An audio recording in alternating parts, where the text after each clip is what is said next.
What if Africa doesn't just rise to the top? What if it flipped the entire global hierarchy upside down, leaving the West scrambling to keep up with a continent it once dismissed as a charity case? Forget incremental progress. Imagine Africa weaponizing its resources, brains, and sheer audacity to become the world's dominant force. Not through bloodshed, but through a ruthless mastery of technology and sustainability that makes today's superpowers look obsolete. This isn't a feel-good story. It's a speculative gut punch, a vision of a futuristic Africa that's done begging for a seat at the table and has instead built its own damn throne. Picture the Sahara Desert, no longer a barren wasteland, but a shimmering sea of solar panels, stretching horizon to horizon like a futuristic mirror. This isn't just a power plant, it's a geopolitical game changer. By capturing the sun's relentless rays, Africa doesn't merely electrify its own villages. It becomes the planet's clean energy kingpin, shipping gigawatts to Europe and Asia, who now grovel for a taste of what they once took for granted. The Rift Valley pulses with geothermal rigs, drilling deep to tap the Earth's molten heartbeat, fueling industries with a ferocity that coal and oil can't match. Along the coast, wind turbines, sleek giants piercing the sky, spin tirelessly, their rhythmic dance lighting up cities that dwarf yesterday's dreams. This energy empire doesn't just shift wealth, it redraws alliances. Nations once drunk on fossil fuels find their influence crumbling as Africa's renewable juggernaut dictates terms. Could this spark a reverse economic dominance, where the global north becomes dependent on the south? The thought alone is enough to make boardrooms tremble. Now zoom into the urban sprawl. Lagos, Nairobi, Kigali. These aren't just cities, they're living, breathing proofs of concept. Lagos towers gleam with glass and steel, but their brilliance isn't in height alone. Picture facades lined with hydroponic gardens, each floor a self-sustaining ecosystem growing cassava and kale, slashing food imports while scrubbing the smog from the air. Public transit isn't a chaotic mess of buses, but a web of magnetic levitation trains, zipping silently beneath elevated walkways draped in vines.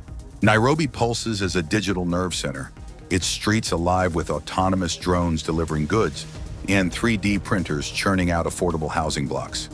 Kigali, pristine and forward-thinking, rolls out smart dust, microscopic sensors embedded in roads and walls, monitoring everything from traffic flow to air quality, adapting the city's rhythm to its people's needs. Water scarcity? Solved with desalination plants dotting the coast, powered by those same solar fields, turning seawater into lifeblood for millions. Waste? Incinerators double as energy generators, while underground networks recycle every scrap into raw materials. These aren't just metropolises, they're blueprints for a planet on the brink, showing how to thrive without trashing what's left. Africa doesn't stop at urban wizardry, it redefines coexistence with the wild. The Congo Basin, once a battleground for loggers, stands untouched. Its canopy a carbon-sinking titan, guarded by satellite surveillance and AI-driven drones that zap poachers with precision. The Serengeti isn't a relic, it's a thriving expanse where solar-powered fences hum softly, guiding wildlife through migration corridors that weave around bustling cities. Imagine eco-bridges, lush suspended pathways linking green rooftops, where monkeys swing and birds nest amid the urban roar.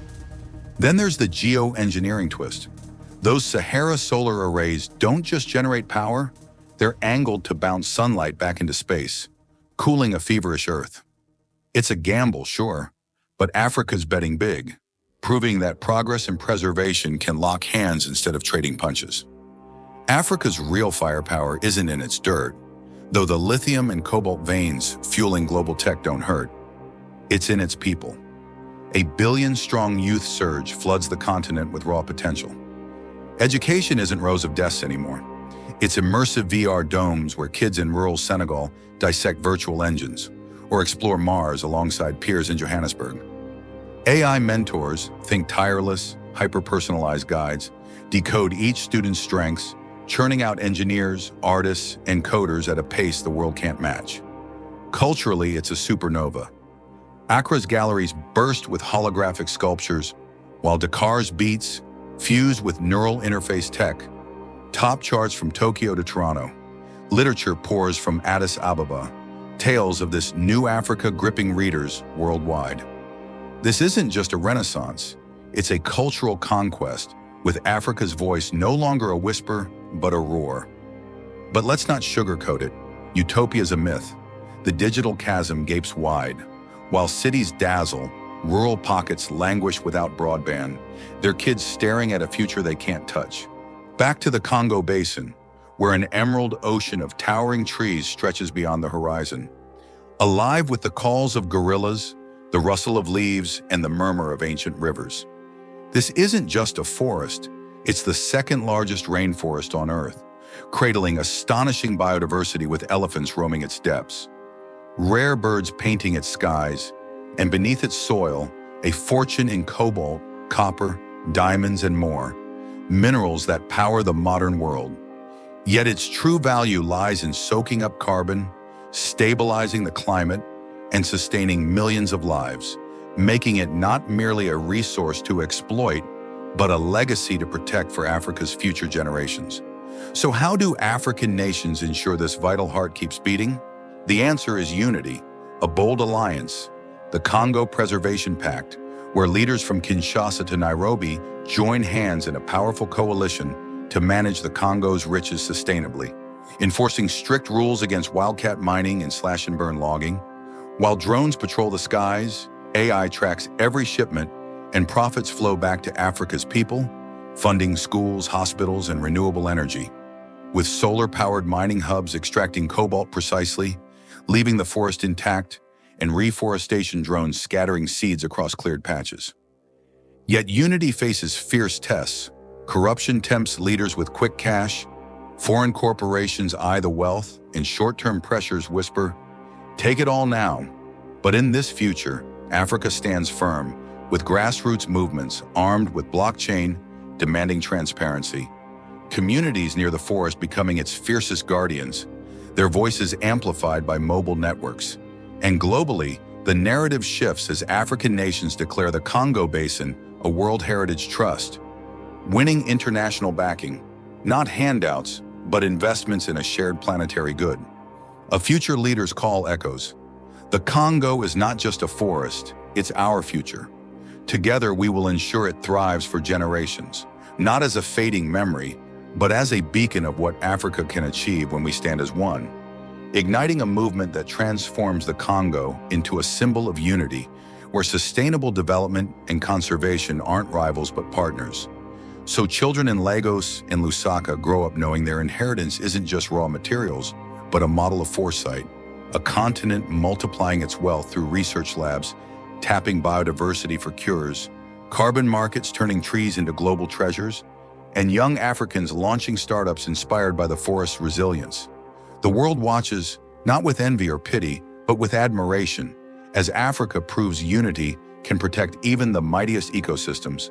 And though challenges persist, greed, politics, disasters, in this speculative tomorrow, the Congo Basin stands tall, a testament to what's possible when nations rise together, offering Africa's next generations more than a forest, a promise kept, a future reclaimed. Automation's double-edged blade cuts deep. Robots assemble solar panels and farm fish. But what about the workers they displace? Ethical dilemmas pile up. AI policing wildlife sounds slick until it's profiling humans instead. And that energy dominance? It could breed resentment, with nations eyeing Africa's rise not with awe, but with envy, or worse, sabotage. Then there's climate chaos. Even with its green strides, Africa can't outrun a warming world alone. Droughts could still claw at the Sahel, forcing mass migrations into those gleaming cities, or beyond. Here's where it gets wilder. Underwater hubs off Zanzibar and Cape Verde, their translucent domes glowing like submerged stars. These aren't tourist traps. They're bustling habitats, harvesting tidal currents and kelp forests, feed and power themselves. Residents zip between levels in submersible pods, their lives a blend of terrestrial grit and aquatic calm. It's a fix for swelling populations and creeping tides, but also a flex. Africa claiming the seas while others cling to sinking shores. Back on land, a Pan-African hyperloop, tubes firing trains at 1,200 kilometers per hour, binds Cairo to Kinshasa, turning a fractured continent into a single, unstoppable pulse. And the wildlife? Tech steps up.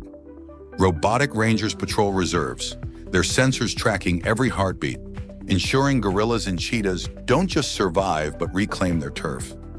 So what's the takeaway? Africa isn't tiptoeing into the future. It's kicking the door down, wielding ingenuity like a blade. Could Johannesburg's next algorithm outsmart Silicon Valley's best? Might the Nile's banks birth a cure for a dying planet? This isn't about catching up. It's about lapping the field, forcing a world that once pillaged Africa to beg for its solutions.